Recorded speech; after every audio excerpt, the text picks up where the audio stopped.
Genesis 25. As the boys grew up, Esau became a skillful hunter. He was an outdoorsman, but Jacob had a quiet temperament, preferring to stay at home. Isaac loved Esau because he enjoyed eating the wild game Esau brought home, but Rebekah loved Jacob. One day when Jacob was cooking some stew, Esau arrived home from the wilderness, exhausted and hungry. Esau said to Jacob, "I'm starved. Give me some of that red stew." This is how Esau got his other name, Edom, which means red. "All right," Jacob replied, "but trade me your rights as the firstborn son." "Look, I'm dying of starvation," said Esau. "What good is my birthright to me now?" But Jacob said, "First you must swear that your birthright is mine." So Esau swore an oath, thereby selling all his rights as the firstborn to his brother Jacob. Then Jacob gave Esau some bread and lentil stew. Esau ate the meal, then got up and left. He showed contempt for his rights as the firstborn. A severe famine now struck the land, as had happened before in Abraham's time. So Isaac moved to Gerar, where Abimelech, king of the Philistines, lived.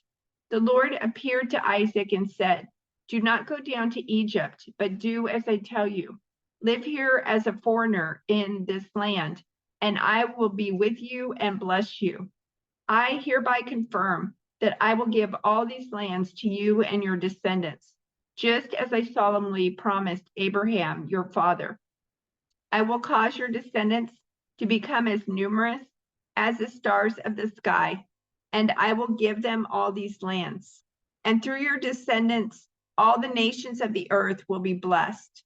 I will do this because Abraham listened to me and obeyed all my requirements, commands, decrees, and instructions." So Isaac stayed in Gerar. When the men who lived there asked Isaac about his wife Rebekah, he said, "She is my sister." He was afraid to say, "She is my wife." He thought, "They will kill me to get her because she is so beautiful." But sometime later, Abimelech, king of the Philistines, looked out his window and saw Isaac caressing Rebekah. Immediately, Abimelech called for Isaac and exclaimed, "She is obviously your wife. Why did you say, 'She is my sister'?" "Because I was afraid someone would kill me to get her from me," Isaac replied. "How could you do this to us?" Abimelech exclaimed. "One of my people might easily have taken your wife and slept with her, and you would have made us guilty of great sin." Then Abimelech issued a public proclamation: "Anyone who touches this man or his wife will be put to death." When Isaac planted his crops that year, he harvested 100 times more grain than he planted, for the Lord blessed him. He became a very rich man, and his wealth continued to grow. He acquired so many flocks of sheep and goats, herds of cattle, and servants that the Philistines became jealous of him. So the Philistines filled up all of Isaac's wells with dirt. These were the wells that had been dug by the servants of his father Abraham. Finally, Abimelech ordered Isaac to leave the country. "Go somewhere else," he said, "for you have become too powerful for us." So Isaac moved away to the Gerar Valley, where he set up their tents and settled down. He reopened the wells his father had dug, which the Philistines had filled in after Abraham's death. Isaac also restored the names Abraham had given them. Isaac's servants also dug in the Gerar Valley and discovered a well of fresh water. But then the shepherds from Gerar came and claimed the spring. "This is our water," they said, and they argued over it with Isaac's herdsmen. So Isaac named the well Esek, which means argument. Isaac's men then dug another well, but again there was a dispute over it. So Isaac named it Sitnah, which means hostility. Abandoning that one, Isaac moved on and dug another well. This time there was no dispute over it. So Isaac named the place Rehoboth, which means open space. For he said, at last, the Lord has created enough space for us to prosper in this land. From there, Isaac moved to Beersheba, where the Lord appeared to him on the night of his arrival. I am the God of your father Abraham, he said. Do not be afraid, for I am with you and will bless you. I will multiply your descendants, and they will become a great nation. I will do this because of my promise to Abraham, my servant. Then Isaac built an altar there and worshiped the Lord. He set up his camp at that place, and his servants dug another well.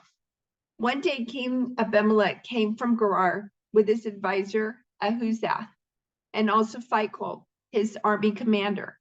Why have you come here? Isaac asked. You obviously hate me since you kicked me off your land. They replied, we can plainly see that the Lord is with you. So we want to enter into a sworn treaty with you. Let's make a covenant. Swear that you will not harm us, just as we have never troubled you. We have always treated you well, and we sent you away from us in peace. And now look how the Lord has blessed you. So Isaac prepared a covenant feast to celebrate the treaty, and they ate and drank together. Early the next morning, they each took a solemn oath not to interfere with each other. Then Isaac sent them home again, and they left him in peace. That very day, Isaac's servants came and told him about a new well they had dug. We've found water, they exclaimed. So Isaac named the well Shibba, which means oath. And to this day, the town that grew up there is called Beersheba, which means well of the oath. At the age of 40, Esau married two Hittite wives, Judith, the daughter of Beeri, and Basemath, the daughter of Elon. But Esau's wives made life miserable for Isaac and Rebekah. One day when Isaac was old and turning blind, he called for Esau, his older son, and said, my son. Yes, father, Esau replied. I am an old man now, Isaac said, and I don't know when I may die. Take your bow and a quiver full of arrows and go out into the open country to hunt some wild game for me. Prepare my favorite dish and bring it here for me to eat. Then I will pronounce the blessing that belongs to you, my firstborn son, before I die. But Rebekah overheard what Isaac had said to his son Esau. So when Esau left to hunt for the wild game, she said to her son Jacob, listen, I overheard your father say to Esau, bring me some wild game and prepare me a delicious meal. Then I will bless you in the Lord's presence before I die. Now, my son, listen to me. Do exactly as I tell you. Go out to the flocks and bring me 2 fine young goats. I'll use them to prepare your father's favorite dish. Then take the food to your father so he can eat it and bless you before he dies. But look, Jacob replied to Rebekah, my brother Esau is a hairy man, and my skin is smooth. What if my father touches me? He'll see that I'm trying to trick him, and then he'll curse me instead of blessing me. But his mother replied, then let the curse fall on me, my son. Just do what I tell you. Go out and get the goats for me. So Jacob went out and got the young goats for his mother. Rebekah took them and prepared a delicious meal just the way Isaac liked it. Then she took Esau's favorite clothes, which were there in the house, and gave them to her younger son, Jacob. She covered his arms and the smooth part of his neck with the skin of the young goats. Then she gave Jacob the delicious meal, including freshly baked bread. So Jacob took the food to his father. My father, he said. Yes, my son, Isaac answered. Who are you, Esau or Jacob? Jacob replied, it's Esau, your firstborn son. I've done as you told me. Here is the wild game. Now sit up and eat it so you can give me your blessing. Isaac asked, how did you find it so quickly, my son? The Lord your God put it in my path Jacob replied. Then Isaac said to Jacob, "Come closer so I can touch you and make sure that you really are Esau." So Jacob went closer to his father, and Isaac touched him. "The voice is Jacob's, but the hands are Esau's," Isaac said. But he did not recognize Jacob because Jacob's hands felt hairy, just like Esau's. So Isaac prepared to bless Jacob. "But are you really my son Esau?" he asked. "Yes, I am," Jacob replied. Then Isaac said, "Now, my son, bring me the wild game. Let me eat it, and then I will give you my blessing." So Jacob took the food to his father, and Isaac ate it. He also drank the wine that Jacob served him. Then Isaac said to Jacob, "Please come a little closer and kiss me, my son." So Jacob went over and kissed him. And when Isaac caught the smell of his clothes, he was finally convinced, and he blessed his son. He said, "Ah, the smell of my son is like the smell of the outdoors, which the Lord has blessed.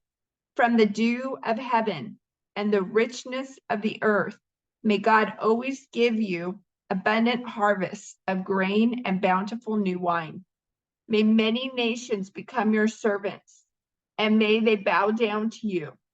May you be the master over your brothers, and may your mother's sons bow down to you.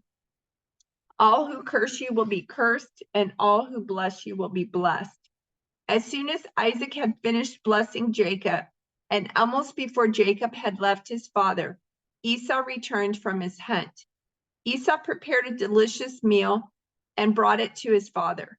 Then he said, "Sit up, my father, and eat my wild game, so you can give me your blessing." But Isaac asked him, "Who are you?" Esau replied, "It's your son, your firstborn son, Esau." Isaac began to tremble uncontrollably and said, "Then who just served me wild game?